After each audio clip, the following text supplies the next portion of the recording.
Okay, now we start Mason's rule, which is a way to find an overall transfer function of a complicated system given to you in terms of a signal flow graph or even a block diagram.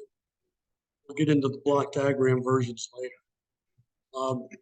This is going to take more than one video to get through. It's a kind of tedious thing. I try to keep my videos around 10 minutes each, so I'm not going to get this done in one or even two videos. What was I going to say? This is a good time to say, if you just want the slides themselves, you don't want to watch this video, or you just rather read how to do it rather than hear me talking all the time, go to my web page, engineering math guy, all one word, .wordpress.com. It should be in the description of the video. But anyway, this video is just going to be defining terms required to even apply Mason's rule. First, what are input and output nodes? An input node has no inputs, an output node has no outputs. So this guy has no inputs, he would be an input. This guy has no outputs, he's an output node. Every other node in here has inputs and outputs. Okay, what is a loop? It's a closed path that starts and stops at the same node, no other node being met twice as you do it. A loop. So let's look at some loops here. How about from here? Let's say Y2 is a node, we start there, go to Y3, we go back. That's a loop. We started and stopped at the same node, and we only encountered this one other node once. What about maybe this is a loop? From Y2 to Y4 and then back. Well, the trouble is you start at Y2, you hit Y3, hit Y4, come back, oops, you hit Y3 again. You hit the same node twice, so that is not a loop. Gain, we call these processes or the things you do to get from one signal to another signal, we call them gains. It could be just a number, it could be one, it could be -1, it could be a whole transfer function. So how many loops are there here? And sometimes the trick to these things is finding all the loops. Let's look. Here's the same picture, I believe, right? Here's the same picture. I already said this is one loop. Here I start at Y3, go to Y4 and back. Started and stopped at Y3, only hit Y4 once. That's a loop. 1, 2.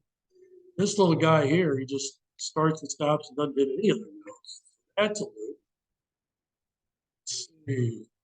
Start at Y2, hit Y3, Y4, Y5. Come back. Oh, that's not a come back. But this one might have been hard to find. Wait, okay. Y2, here's where the arrows count. There to Y4, hit Y4 once, come back, we hit Y3, come back. We started and stopped at Y2, and we only hit Y4 and Y3 once each. So that is a loop. Okay, that's what a loop is. Sometimes they're hard to find. What is non-touching? Two parts of a signal flow graph are non-touching if they do not share a common node. Let's see, loops. Let's look for non-touching loops. Remember, this was a loop and this was a loop, but they share this node Y3, so they're touching. This loop and this loop share Y4, so they're touching. What about this loop here, A44, and this loop here? A2332. They don't touch. This guy's over here. This guy's over here. 1, 2, 3 loops. What was the other loop? Here, here. The other loop touches all the others. This sort of biggish loop touches that loop, touches that loop, and touches that loop. So the only two non-touching loops in this case are this guy here and this guy here.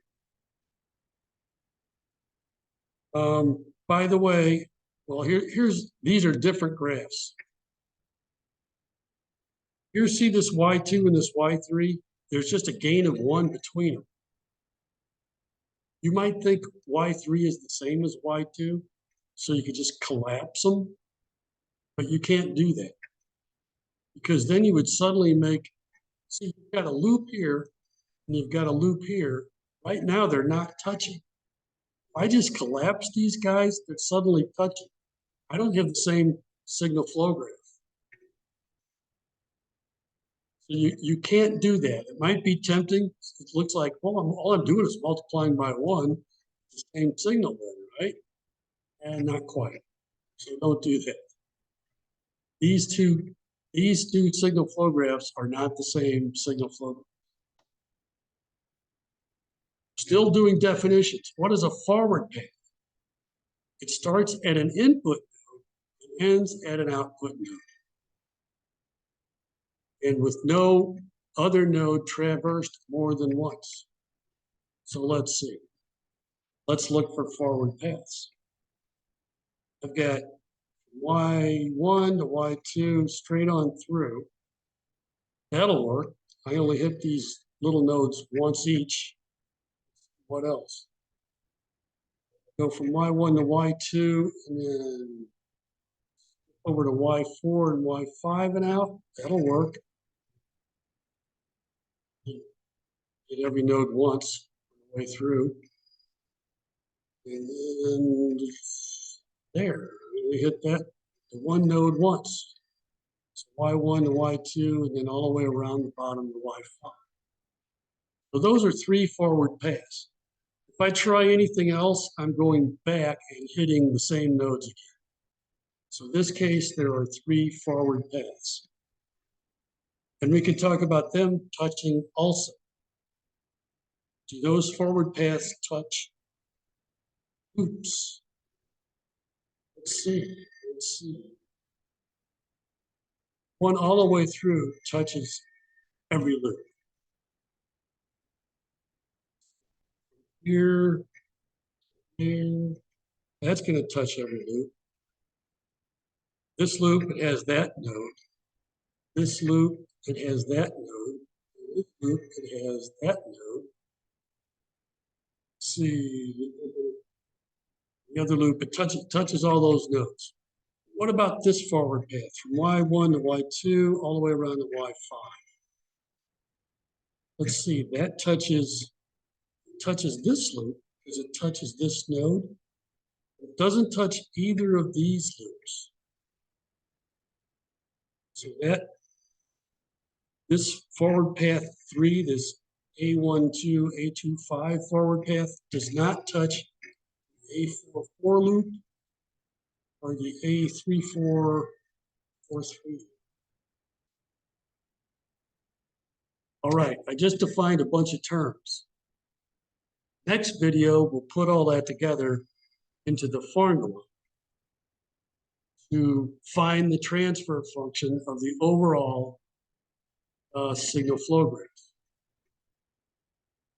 It's going to take a while, sorry.